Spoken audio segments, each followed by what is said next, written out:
Hello, everyone. You're listening to the Small Business Show. My name is Swire Ho. You can also call me the promo guy. My guest today is Susan Meier from Susan Meier Studio. Susan is a personal branding expert who helps women untangle the zigzag of their career to find the easier, shiny thread of the story and decide the next step of their professional journey. For more than 20 years, Susan has helped Fortune 500 companies define brand strategy and create distinctive messaging. She's now using these tools, along with what she learned from her own zigzag career path across business, art, and parenting, to empower women to craft their personal brand and discover a roadmap to a life of purpose. An alum for Harvard Business School and the Boston Consulting Group, Susan is on a mission to empower professional women to own their story and unlock their promise.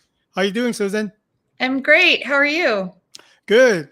Love to find out and dive deeper, from your corporate career. Can you talk about your own zigzag journey and how do you end up to be, helping others to work towards their goals? And what do you like most about what you do? Sure. So in one sense, I've always been a consultant. So I do have that through line. You mentioned untangling the thread. I do have a through line of being an advisor, being a helper. That's certainly a big part of my calling. I really enjoy watching or helping people bring to life their vision. But my own journey, kind of in parallel and woven into that, has included, I studied art. I've been a working artist my whole life. I've incorporated that into my consulting business in some small ways, but also had that alongside my path. I'm a parent, as you mentioned. So that has led to some twists and turns intentionally in my career path as well. The happiest of which is that I decided to start my own business 12 years ago, partly because I had a specific vision for the type of work that I wanted to do in the branding sphere, but partly because I also wanted to kind of design my life the way that I wanted it. So those are some of the ways that I think we all consider zigzagging. I think there's very few people who, these days anyway, start out with one job and stay there forever climbing the ladder. And certainly the folks that I work with now in a coaching capacity as they kind of design their so-called brand, but really just kind of design how are they going to lead them next. Often come to me with having done many different interesting things and needing to put a story together that explains how they all fit, because they do fit, right? They're all part of you.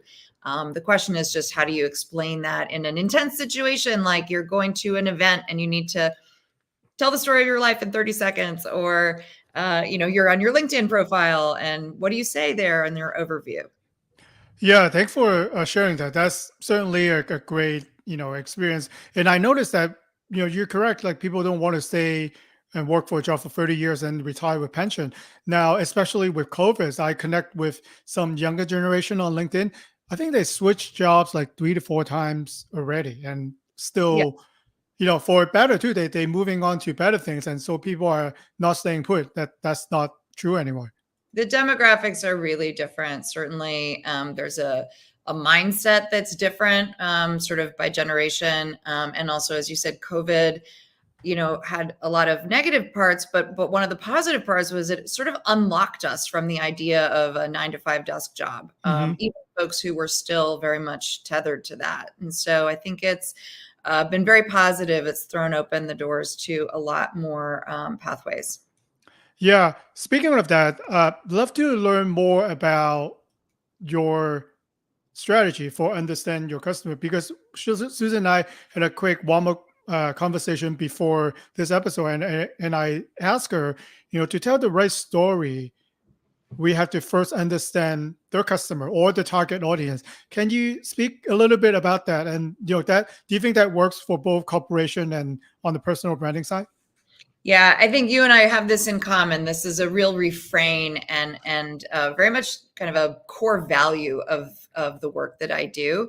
And yes, understanding your customers and sort of reading the room, right? Knowing your audience, that applies whether you are a brand of diapers or whether you're an individual talking to other individuals at an event. You want to be interesting and you want to be relevant to who it is that you're talking to, whether it's, inside of a group of friends, something as simple as that, or when you're thinking about things more professionally, and that's what we're here to talk about, when you have a brand, whether it's a large business, a small business, or just you yourself, you're coming up with what is essentially a message. What is it that you want to convey about yourself, or what opportunities are you looking to connect with? And a lot of times people make the mistake of going into a situation just thinking about their message or just thinking about their agenda.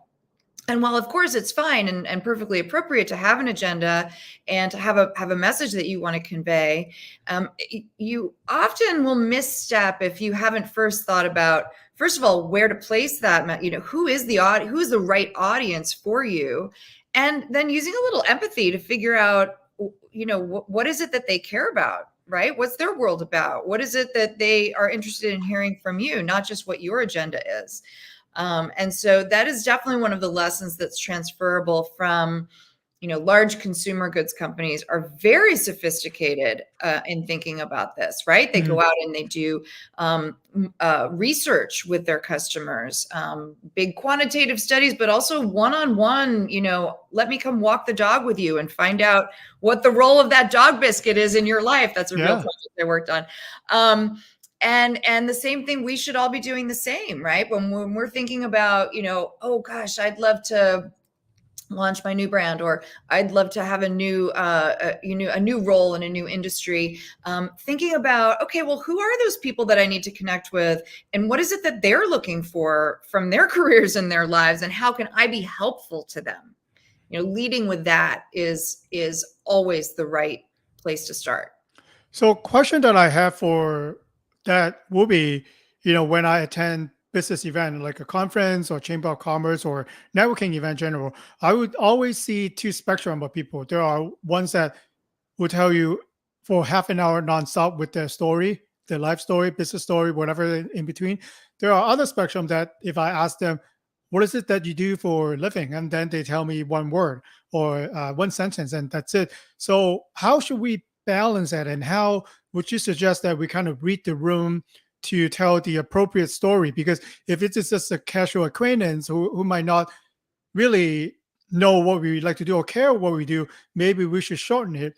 Versus if we see a potential deal maker that could help us, maybe we want to get that person in to listen to our story more. Like how would you advise us, telling the right story to the right people? Yeah, you just hit on exactly what the artistry is in this work, right? Finding that balance. So I think the first thing is better to err on the side of short than long. Obviously, some people go a little too far. Like, what do you do? I'm an engineer, period. Right. So that's what I help people with, right? Like crafting that couple of sentence story. It does not have to, it should not tell your whole life story, as you're saying. And we've all met people who really want to tell you their whole life story. Don't do that. But, and that's why thinking through it in advance is helpful. You want to say basically what you do, give a little, what's unique about it or your unique perspective. But the key is to open up the door for questions and then also take a breath, right? Like listen. So you can say kind of what you do or what you care about or, what your kind of unique perspective is. And then you stop. Leave space for them to ask you a question. If they don't ask you a question, or even if they do, ask them a question. What do they do? What occupies their time? What do they care about? And until you find some common ground of like, oh, that's really interesting, there might be an opportunity for us to trade information or potentially work together. But you have to kind of do that little dance of, giving enough information that it leaves room for questions. And then really listening to hear what those questions are, because those questions are going to give you the clue to what that person cares about and what pieces of your story will actually connect with them.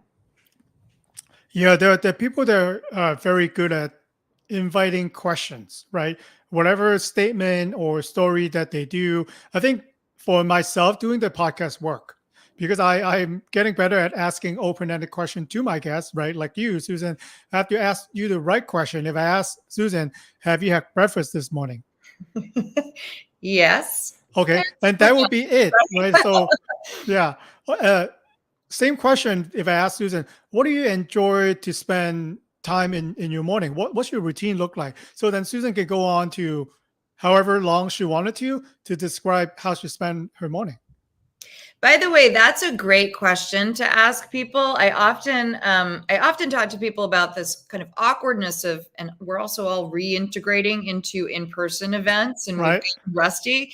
So the awkwardness of those in-person events, and sometimes it feels a little too pointed to say, so what do you do for work?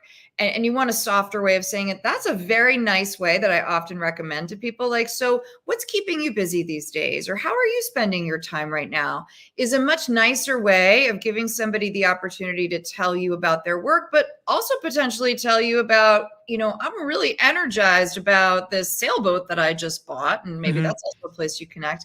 And also leaving space for people who maybe left the workforce and are reentering and don't have as tightly wound a professional story as others, but might still be really interesting connection for you.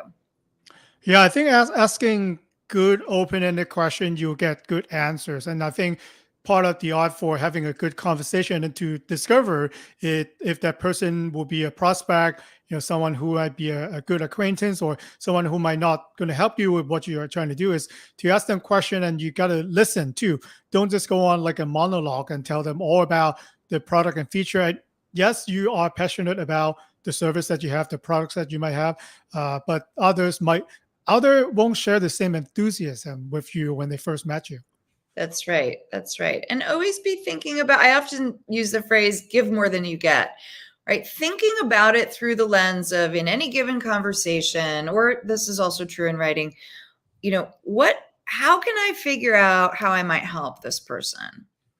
And that will ultimately come back around to you as, like you said, as a business prospect or something else, but not going in with the idea of like, I'm going to meet 3 people and close 3 deals, but going in with this more kind of open-ended mindset, as you're saying, which will prompt open-ended questions, will be much more fruitful in the end. Yeah, I really like that. So let me ask you a little bit about personal branding. For, let's say, in a corporate point of view, the company obviously do their own branding, do their marketing, and then sometimes I would found that interesting individual or in different department will need to also brand themselves. How would you advise a client to brand their company and also themselves? I don't want to use Elon Musk as an example, but a good example for him will be Tesla. Obviously, have their own branding, but Yeah. Elon Musk, he's in the whole different world to do his branding. Kind of like that idea. Like, does it make sense? Yeah, so there's kind of 2 parts of that. The second part, which is when you have a prominent leader of an organization, they are inextricably linked to the brand of that organization, for better or for worse. And I noticed that when I was starting my own business, I realized that, companies would come to me to do the branding for the company. And I would say 2/3 of the time, there would be a little piece of follow on work where they would say, you know what, we actually need like a brand for the CEO. Hmm. Because each of these individual, now everybody's communicating with the world. We're all on social media or writing or blogging or whatever. We have our, as individual humans, our own connection and brand. And there's part of me that hates the word personal branding because it takes me to like the Kardashians or something, but Well, it's they're one of the best example they've done a to great execute job, don't get me everything. Yeah. wrong. But for the rest of us who don't necessarily want all of that attention, but for better or for worse, we are all out there with our own individual message, which is linked to and a reflection upon the professional message of the organization that we're part of. So everybody does need to think about this as you are a personal brand. And even the example that you gave, like you might be working within an organization, you might not have a outward facing leadership role, and yet you have a brand within your organization, right? Like you have a reputation with your colleagues, with your people who are senior to you. What is that reputation? What do you want it to be? And getting ahead of figuring out kind of who you want to be in the ecosystem that you work in, and then making sure other people know that that's who you are. That's branding. That's an important point, Susan. So imagine a person in the corporate setting, right? So maybe they're a middle manager right now and dreaming of become one of the executive, who have big meetings and conference rooms, for example. Would you advise that person to brand themselves as if they are the executive already? Like, how would you guide them to take them from the middle manager position to an executive position? That does Yeah. it sound right? Like, Absolutely. So my answer to that question is kind of the other piece. So we talked about the audience and knowing who you're talking to. The other piece of branding, and if I make it really simple, those are the two pieces, and putting them together is the whole game. The other piece is knowing yourself, mhm. right? And kind of knowing who you are and what you want and where you'd like to go. And it's never that easy, actually, that part. And so I do a lot of work with clients thinking about what are your core values? What is your vision, your dream vision for where you would like to be? Taking a very clear look at, what you're good at and what your kind of unique talents are, and then asking other people that know you well, that have worked with you, what their take is, because they often have something to say that's slightly different and often better than what you said about yourself. Taking all of those things into account and kind of the who are you piece, and then you can connect it to like, okay, well, who are they? Who's that audience that you are looking to impress or work for or connect with? So back to the example of the middle manager, I would say doing that kind of deep introspective work of, first of all, what do you want? And also, what makes you unique in this organization? What Mm. makes you different from the other people who are doing similar things to what you do? And really dialing that up as, okay, well, that's my value proposition. That's what I want to be known for. That's how I can uniquely help this organization or this management team. And that will get you to that next level that you're looking to achieve. I think knowing yourself and then really do spend a little bit of time, like Susan, you suggest, to develop personal branding is, there always going to be a fit, and sometimes there's not going to be a fit if you really answer those questions of what you really want. So even if a great opportunity comes along for executive, if it goes to like in out of the country, you have family here that you don't want to miss, then you know that although it's great, you don't have to take it. But sometimes there's a perfect fit. And then if you brand yourself for it, then you are actually helping the searching committee, for example, to mark up all the checkbox already. So by telling more about who you are, that would be good. But the question is, and myself included, what would you say for those people who are shy, who are one word people that doesn't really wanted to tell others about some of the achievement that we have accomplished? I think it is absolutely fine to ask questions in that case and get the organic dialogue going. It can be I'm also an introvert. I don't enjoy being in a big room of people. So and introducing myself and telling my story and the whole thing, even though that's what I do for a living. So I really sympathize with that. And I would say, if you want to err on the side of saying a little bit less upfront, it's better than saying too much. So, okay, be yourself, say just a little bit, and then ask a question.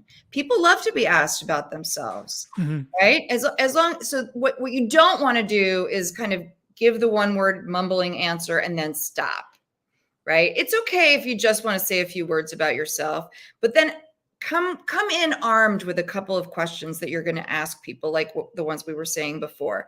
And Mhm. they'll carry the conversation and they'll ask you questions in return. And it's easier to answer questions, I find, especially if you're shy. It's easier to answer a question than it is to just show up cold, put out your hand and say, hi, here's who I am. Some people are really good at that. But a lot of us struggle with that. So everybody loves to talk about themselves. Everybody loves to feel like you're interested in them. So go with that would be my advice. Yeah, and I would suggest if you really wanted to test your skills and write down the key point for the knowledge and skills that you have and find a podcast that will interview you. There are different podcasts with different topics out there. If you could stand in a conversational style, not reading off from a script, to talk at least for 30 to 45 minutes, then you had your stuff. And then maybe the different version to tell the same story, going back to the same story. For example, I would tell you a one word answer for what I do before I start guessing on other people's podcasts. And I find out, I think I mentioned one time that, the reason I started my own business is I found out the company that I worked for at the time went out of business on the day of my honeymoon. People love that. For me, it's just, it's like a struggle, right? For me, it's a struggle. But saying it to people after 20 years it's fun. It's kind of make it like a conversation starter. So I know that people respond to that. I'm thinking of me kind of like a comedian, like a stand-up comedian. I know which joke point or which point my audience will respond, and I wait for the moment and you hit that. Because if you're a comedian, if you tell the right jokes at the wrong time, people don't respond. But if you know their body language or drawing into conversation that it's time to bring this up. So I think with practice, it could be done. That's very true. The more you tell your story, and podcasting, you're right, is a great place to do it. I am definitely personally much more comfortable telling my succinct story after having sat in this seat for, 50 times than I was the first time. And then I bring that out into the rest of the world, and it becomes very easy for me to meet someone here, there, or anywhere, and in 10 seconds say what I do. And so yes, practice, practice, practice.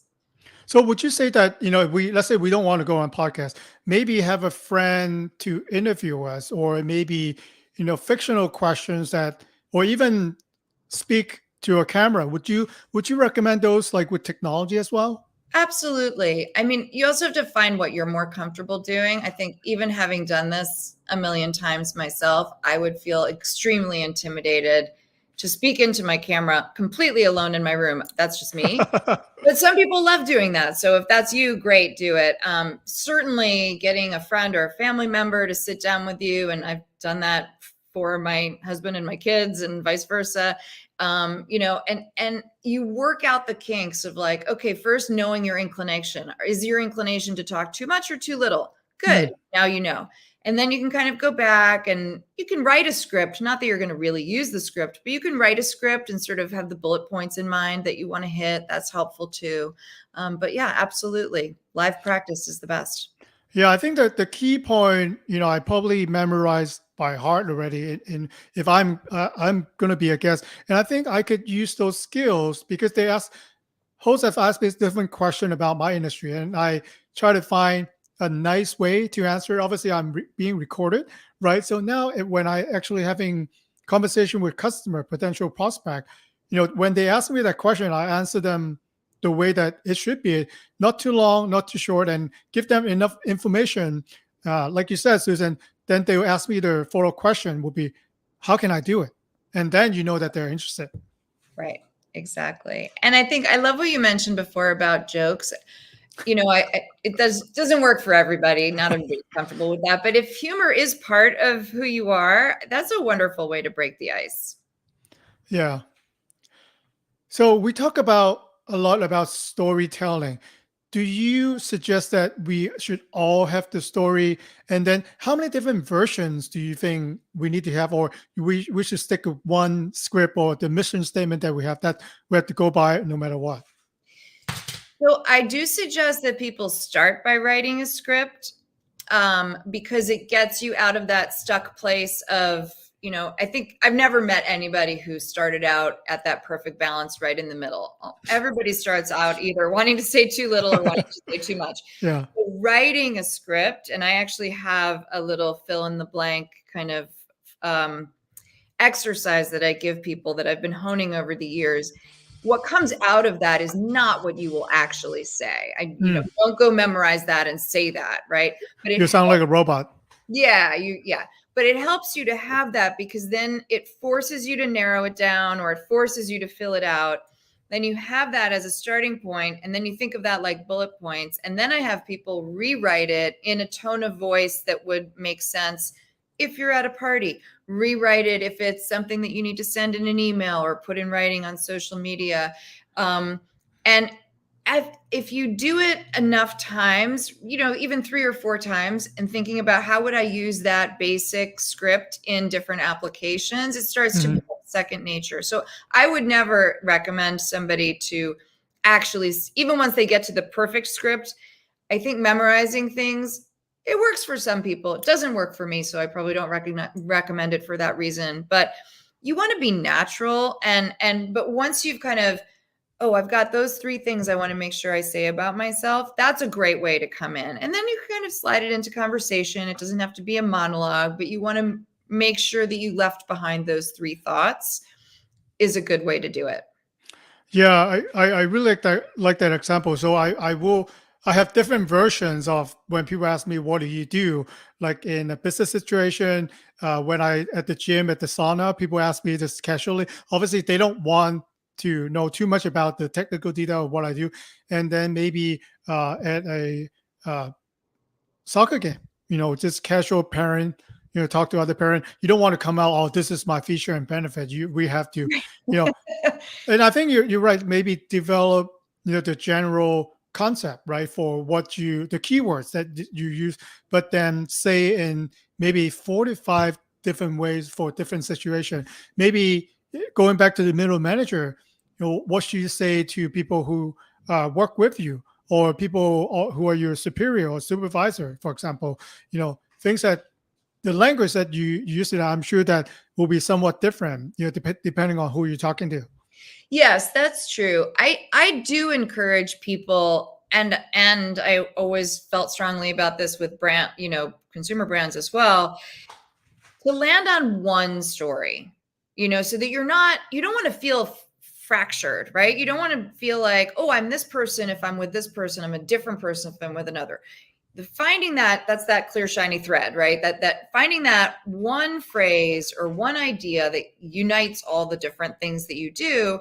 And then I think of it as a process of dialing up or dialing down the different parts of the story. So I might tell you that I do work with corporate brands, I do coaching with individuals, and I have my own brand. I can say that in, what was that, 5 seconds. And then if I know a little more about you, I can tell, or I ask a couple questions, I can tell which of those things is most interesting to you. And we can talk more about that. Right. So that's what I help people do, is come up with that baseline. And then you have those additional stories that you can dial up where it's appropriate. Okay. So I want to ask you this question, Susan. So for those of us who would like to develop a story to be better at what we do and telling a better story, what is the main difference for if we hammer it out ourselves versus, hire a consultant like yourself to coach us, for things that we need to do? Well, it's hard to do by yourself. It's funny because when I started doing this work like 4 years ago, I had kind of had this idea. Well, it came to me, the idea. People would come to me and they'd say, I know you do this for corporations. I don't have that budget, but I really need the same thing for myself. Can you help me? And so I, friend of friends, and I would help them. And I realized that like all these tools that I had developed, or methodologies that I had developed, were really applicable for this scenario. And I thought, oh, wouldn't it be fun? I'm going to create a workbook, and then I can give it to people, and they don't need my help. They can just like work through the workbook and do it. And I sold probably 2 workbooks because nobody wanted to do it that way. And what became clear is that, and the other thing that happened is that I put myself, my business, my brand through the workbook, and man, was it hard. And I mean, this is literally what I do, but it was too hard to do by yourself. So that's my main answer to like why work with someone. You can kind of do, and my exercises are not the only ones out there. There's a lot of people out there telling you kind of what to do or how to think about it or fill in these blanks or whatever. But doing it with a buddy, and you don't necessarily have to do it with a paid brand consultant. Yes, they come with some experience, but you can also do it with a friend who's going through the same exercise, or, do it with your partner or whatever. But having somebody else to kind of bounce things off of is incredibly helpful. And, and if you can afford the time and resources to hire somebody who's kind of has that breadth of experience, they can sort of say, oh, here's a pitfall. Oh, I've seen this done before. It's better to do it that way. And bring in some other knowledge and experience to it. Yeah, that's a great question. And the consultant will keep you accountable too. Like if you do it yourself, and maybe you get stuck, or maybe you can only come up with one word describing yourself, and that's it. Right. So what I do, and I have a couple different packages and ways that people do it, but the most popular is that I give them the workbook, and then they come 5 sessions once a week on Zoom, and they'll do like that week's homework and come to me. And you're absolutely right. It's some people are, really overachievers and they come with all their homework done, but many of them, everybody's busy, right? We're not in school full time. And so they'll often come and be like, I didn't get to this part, or yeah, I got stuck. I only have one word for this one. And then we can kind of work it out together. And that's very helpful. Would you be able to share a case study or an example by aligning the person or the brand with the right story to help them achieve or getting things done that they normally wouldn't before the storytelling? Sure. I mean, I think a lot of my stories are about people who were thinking about what their next role was going to be. Well, there's two main types of stories. One is like, I'm not sure what I want my second or third act of my career to look like. And so I'm coming into this with one of the goals being figuring out where I want to go and then figuring out my story.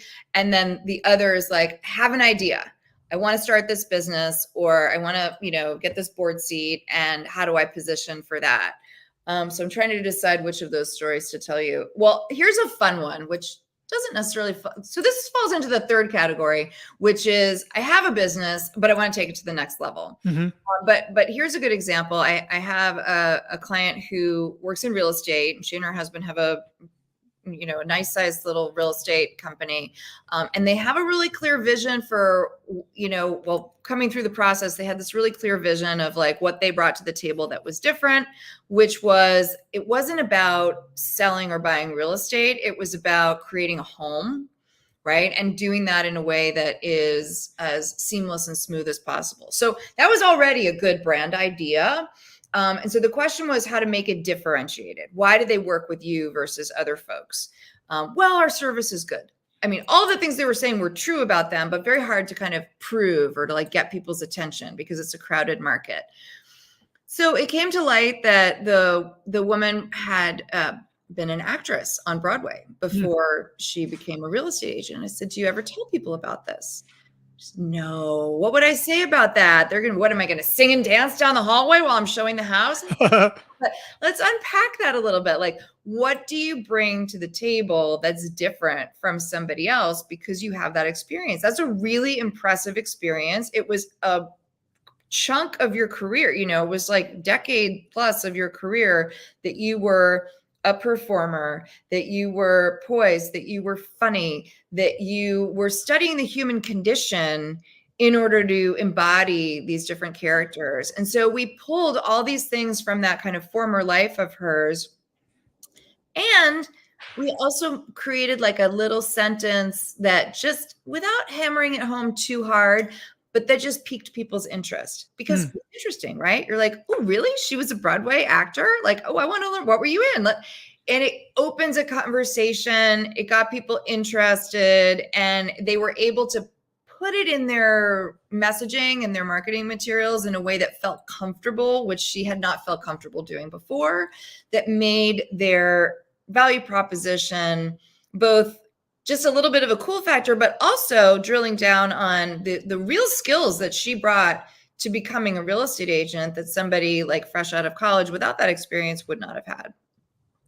Yeah, that's something great that you invite a question and then you're able to find a potential connection, like emotional connection better. Because, I'm in sales too, like, because I would be another salesperson, maybe number 4, 5, or 15 when I talk to a client. But if I am able to find that emotional connection, or if we find similar interests, that's why LinkedIn and social media helps me a lot. And then you can also try ChatGPT now, type in your prospect's name and see what comes up. And then ask them questions. Sometimes I'll ask questions. Hey, you post on social media about this. Like, why do you think that way? And, that kind of softens it at the right time. So, I'm now asking them questions that they love to answer because that's things that they talk about online. So, I try to sneak in a few of those before we start talking about like the detail, the chart, the things like that. Yeah, I mean that is kind of a magical thing about social media, right? Like if you have a shared interest, you can reach out to anyone, even somebody who in your world is a rock star, and they're probably going to want to have a conversation with you, right? Yeah. Because like you said, they're interested in the same things, and you can kind of make that connection. Yeah. Susan, I think it gets to the point that listener will probably have individual questions, for the help with storytelling. If they do want to reach out, what's the best way to connect with you? Absolutely. So the easiest place to start is my website, which is my name, SusanMeierStudio.com. I'm also on Instagram. My Instagram is Embrace the Zigzag. We talked about zigzag careers earlier. And I'm sure you're going to put that in the notes of the show. So yeah, but reach out. I'm always happy to do a quick call with people who are interested in learning more. And I have some free downloads on the website. You're also welcome to purchase the workbook, but nobody wants to. But yeah, I have a few different packages for working with me if you're interested in doing some coaching. Thank you so much for coming on today, Susan. Learn a lot of storytelling. Great. Thank you so much for having me. This was fun.